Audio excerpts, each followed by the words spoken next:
So what advice do you have for them, and what's in terms of choosing a strategy and what's actually working? I guess that's my question. The bad news is, in my whole career investing in real estate, I started in 2009. It's when I bought my first house. And then if your audience doesn't know who I am, I own a bunch of rentals. I run a real estate team, and then I run a loan company, the one brokerage. And there was always a new market. I could say, hey, this isn't working, go there.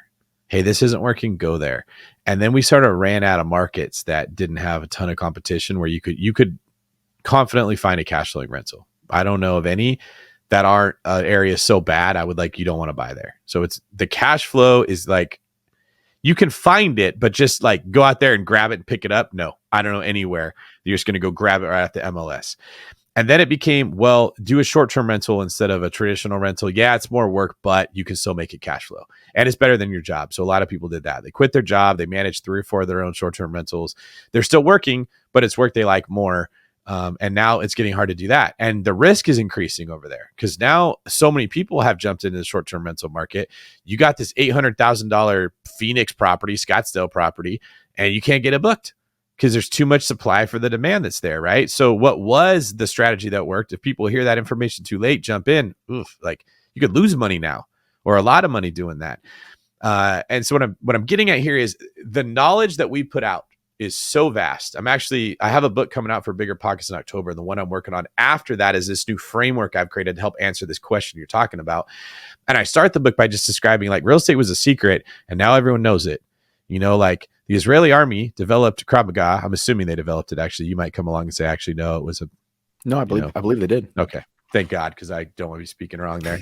But they developed it when no one else knew that stuff and no one was willing to do that. Like that was born out of the fires of necessity. Like we don't have the luxury of saying like, let me take off my glove and slap you across the face and say, I challenge you to a duel, right? It was born out of warfare.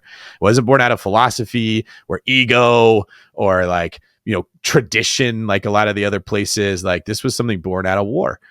And so they knew things that other people didn't know. Well, if everyone in the world knew Krav Maga, now it just comes down to who uses it the best and who uses it the most creatively.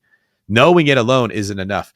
And so what I've been saying is there's one strategy that will probably always work, which is house hacking. And I just can't, everyone gets irritated saying that, but it's like, I'm sure there's some fundamental drill that you teach your students that they hate doing. In jiu-jitsu, it's like a shrimp drill, if you've ever heard of that. It's like basically how to lay on the ground and move your hips around, right?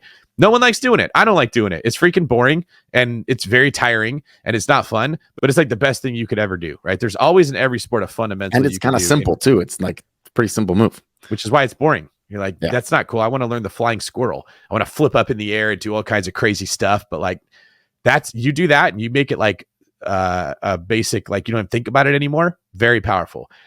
I think everyone should house hack one house a year. Just get an FHA loan, get a 5% down conventional loan, house hack, and figure out how to make that work. There's different ways you could do it. You can change the floor plan of the house to make several units. I've done that many times. You can do the co-living thing that you're doing, which is like just buy a house with a whole lot of bedrooms, live in one, rent out the other ones. That's a powerful tool that's going to make you a millionaire someday, and it will work in any market. But in general, that's where I get pushback. People don't like that it's not passive and it's going to be more work and they're going to be uncomfortable because when you house hack, financially, it's the best decision you can make, but it's going to cost you in comfort. You're not going to get to live in that big old house all by yourself. You might have roommates. You might have to split that house up into 3 parts and live in a small part of it. It's going to cost you something, but it isn't going to cost money. So in that book, I basically am writing about the 10 ways that real estate makes money